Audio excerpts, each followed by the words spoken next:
I'm the director of the North Carolina Voters for Clean Elections. We're a pro-democracy coalition here in North Carolina. Today's press conference is to talk about House Bill 40, the anti-protest legislation.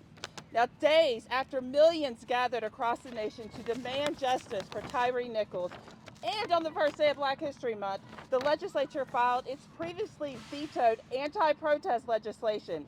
The tenor and timing of such legislation cannot and will not be ignored. We all know this is anti-Black Lives Matter legislation. Now, these protest bills have been spreading like wildfire across the country since the summer of 2020, when millions took to the streets as part of the Black Lives Matter uprising. This overly broad, vague, and problematic bill is not about protecting peace. It's about silencing dissent. That's right. Now, elected officials are supposed to protect even the speech that they don't want to hear. Now, states with robust protest activity should have one priority: listening to their constituents. Instead of lending an ear, they're imposing a silencing hand.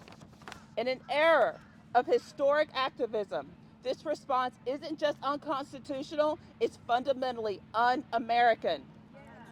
Because the First Amendment guarantees both free speech and freedom to assembly, and it is a mechanism for responding to deficits in the functioning of other rights. As many have come under attack, many people see that protest is the only way that they can be heard. Protests have ended Jim Crow segregation. Protests have given women the right to vote. Protest has legalized gay marriage. Protest has ended wars and brought our troops home. Protest is an effective way to move our country forward.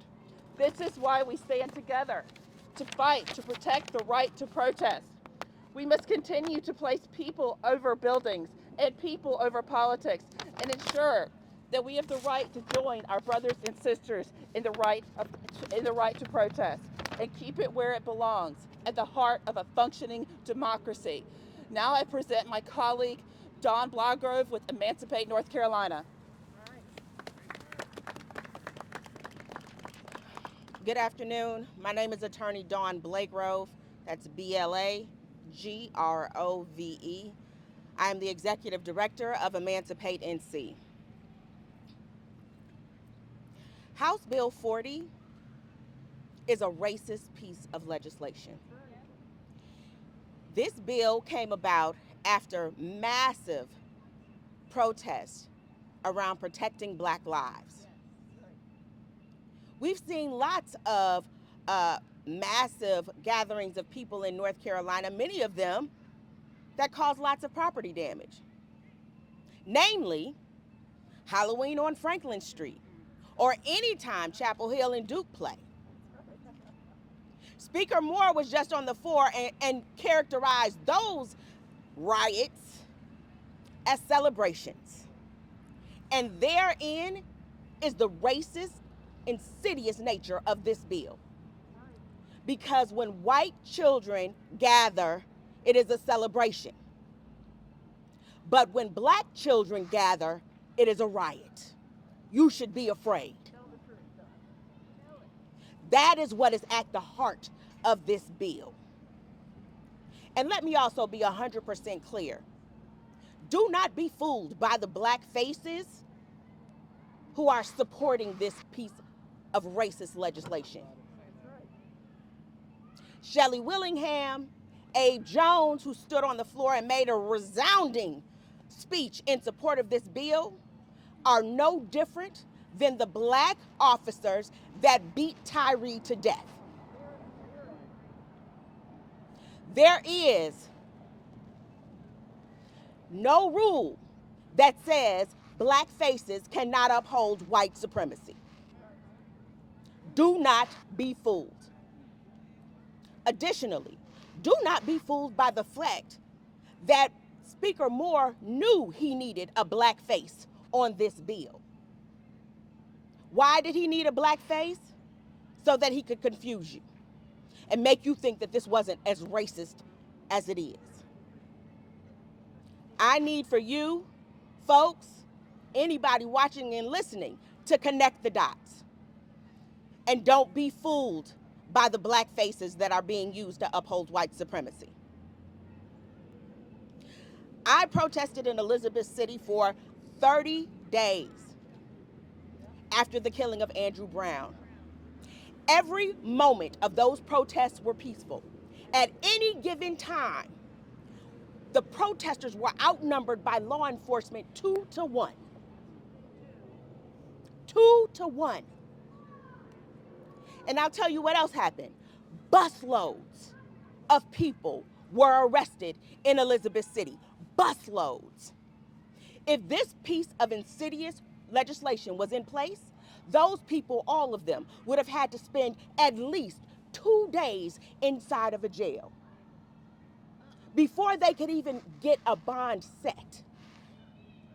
That is draconian, and it is punitive in nature. Yes, it is. That 24-hour, and even though it came down to a 24-hour hold, it is still a whole day that someone has to spend in prison. I am 48, I will be 49 in a couple of days, and I have never spent one night in prison, in jail, excuse me. I'm not sure how I would survive that.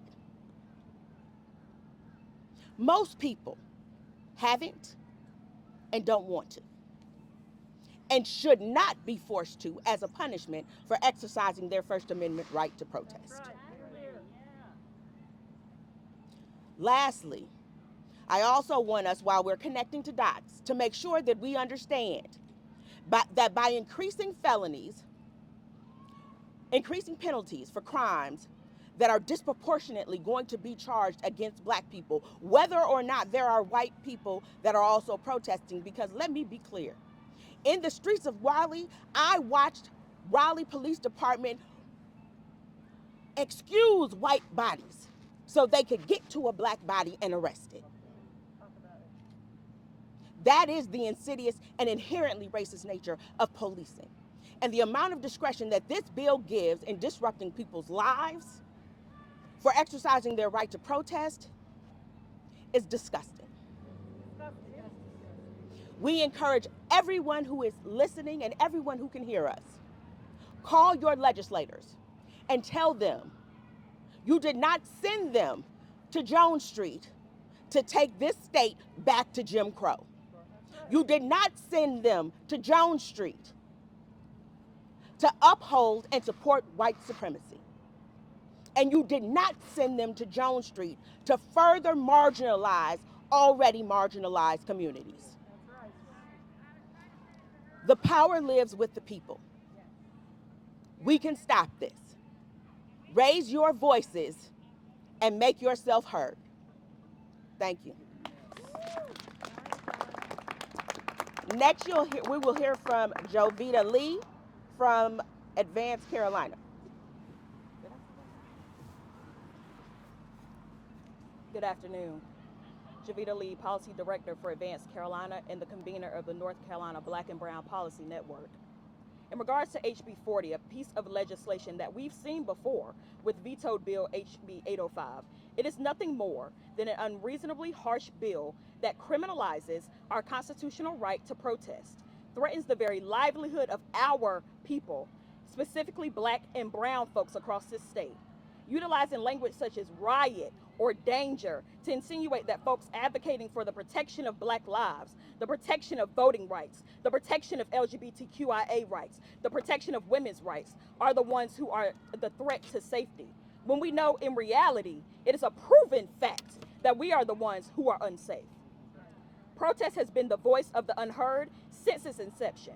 Its intention is to disrupt the status quo because systemically there's something that is not working. The elected officials who crafted and are in support of this bill claim such concern for the impact of protest, but might I suggest that if these same officials focus on meeting the needs of their constituents per their job description, we wouldn't have to be here today. No, see, this deep concern wouldn't even exist if they shifted away from further emboldening venomous police departments with protections and increased funding, instead of ensuring communities with safety and other effective forms of community support, social services, education opportunities, safe housing, and so much more. This bill does an excellent job of providing various forms of punishment, but does nothing to actually address the aforementioned issues. The voice of the people will never be silenced. And until our collective needs are properly addressed, we will continue to interrupt business as usual, because business should have never been considered usual. And now we'll pass it to Marcus Bass, Executive Director of Advance Carolina.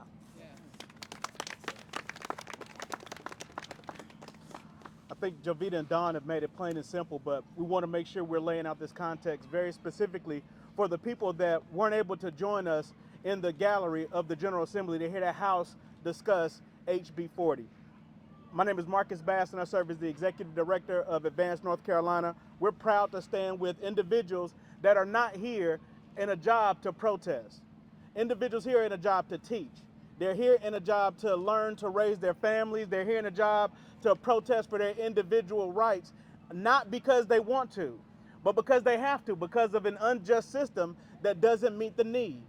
We are not here to talk about why the individuals behind me are protesting. We're here to talk about the punishment that is being placed on them. And I just want to share a few things from our experience in hearing the conversation this morning in the General Assembly.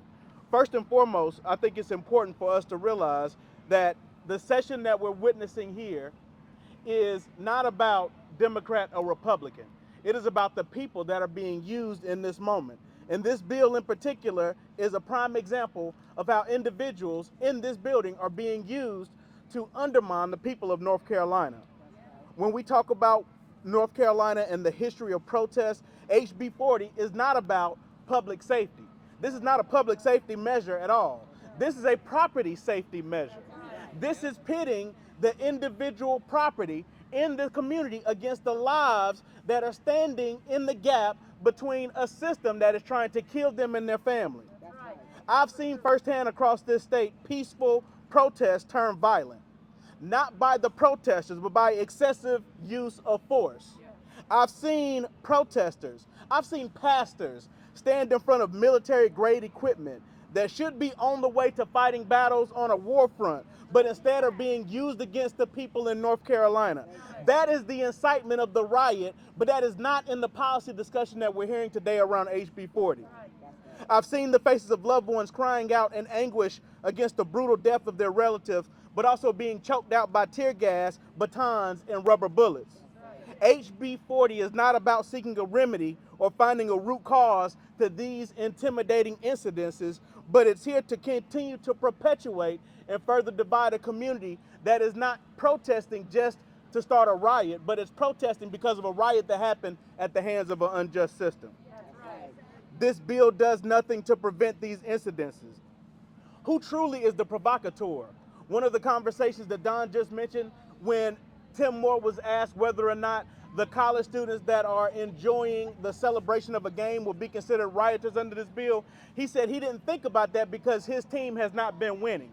And that's what this conversation is about. Not about the people, but about individuals that pick politics as a team sport and undermining the people that are trying to use their First Amendment right by engaging the word riot to further divide individuals that are just using their First Amendment rights. So that's why we're here. This vague, broad language in this bill has been torpedoed into the General Assembly within the first 2 months of hearing what should be measures to help protect North Carolinians.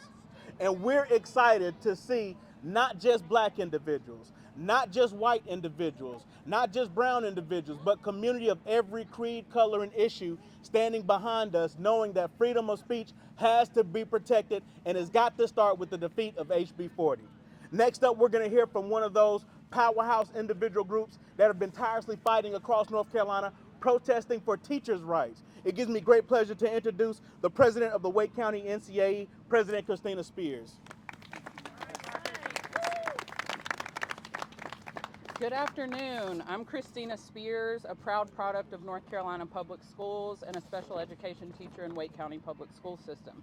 I'm currently serving as the Wake NCAE president, the local affiliate of the North Carolina Association of Educators. As a black woman, public school worker, and local union president, it's egregious that I'm using my time during Black History Month to remind legislators that HB 40 is not about protecting peace, With the movement of this legislation, legislators are in fact silencing dissent. Elected officials are supposed to protect speech they do not want to hear, even speech that is in direct opposition to their own values and needs. If we look back at the history of this country, and I'm a special education teacher, not a history teacher, shout out to history teachers, I've been taught that the folks who have fought for and protested to make this world a better place for all of us have always been threatening to people who wish to maintain the status quo. That's right. And to be more specific, during Black History Month, the people in this country, the Black people in this country who have fought, marched, protested, even died to secure their human rights were villainized for their courageous acts. The irony of doing this during Black History Month, a month that celebrates resistance, overcoming oppressive systems, joy and innovation to do that, creating better futures for those who are most marginalized, it is not lost on the citizens, especially Black citizens in this state, in this moment. Dr. for organizing sanitation workers and bus drivers to protest better working conditions. Black bus drivers and voters in the Deep South were bludgeoned for marching across the Selma Bridge to attempt to vote. Women of all races and nationalities have been called terrible names, even murdered for fighting for their voting rights, bodily autonomy, and the freedom to live free from violence. These brave citizens who have cared deeply about our democracy in this country have been called troublemakers, terrorists, rioters, looters, but now we call them heroes and lift them up during the month of February. If we look at our state's own history, sit-ins at lunch counters in Greensboro almost 63 years to the date were viewed as radical. When I marched with 30,000 public school workers in these streets just a couple of years ago, on May 1st and 16th, we were discouraged because school buildings were closed. When North Carolina residents of all races, genders, generations, classes take to the streets across the state shouting, "Black Lives Matter," after the murder of George Floyd and Breonna Taylor, and soon after the killing of Andrew Brown Jr. in Elizabeth City, they were called rioters, looters, and even worse. Public school educators work with young people because we believe in a more hopeful future. Given all of these aforementioned examples, many heroes are elevated during the month of Black History Month. How can we elevate freedom fighters while simultaneously attempting to pass legislation that is in opposition to this great legacy in our country and our state? How can we, in good faith, tell young people who were just giggling and walking by while their public school rights are under attack in this very building, how can we tell them to stand up for what they believe in and fight for injustice when the people we elected attempt to pass legislation to silence their young voices? I'm proud to speak today to model for my students and the young people of North Carolina that we have a right to freedom to speech and the right to demonstrate. So I urge lawmakers to model the same thing and do their jobs. Model what a democracy and freedom looks like for our young people by voting down House Bill 40 and by calling your legislators and telling them to do that. Thank you. Freedom of speech. All right. That will conclude our press conference. Does anyone have any questions? I'm wondering if you think any of the amendments that we passed in the House session make the bill less harsh? Well, going down from 48 to 24 hours. We are definitely, trying to make some of the provisions in the bill less harsh, but there's still a lot more work that needs to be done to make this bill less harsh. Any more questions? Also, Melissa, Representative Quick mentioned in his remarks on the floor of the House today that this bill is attached to 81 different bills that are all similarly running across state legislatures across the country. 81 different states that are moving right now to pass language just like this. This is a part of a playbook that is not about the people of North Carolina, but is about partisanship and pitting property over people. And so I think that context has to be drawn. This is not something in response to a unique occurrence in North Carolina where individuals are seeing, immense amount of violence. This is at the hand of a 81 state playbook to repeal the First Amendment rights of North Carolina, and across this country is being done in the exact same fashion. So I think that has to be stated in this time. All right. Thank you, guys.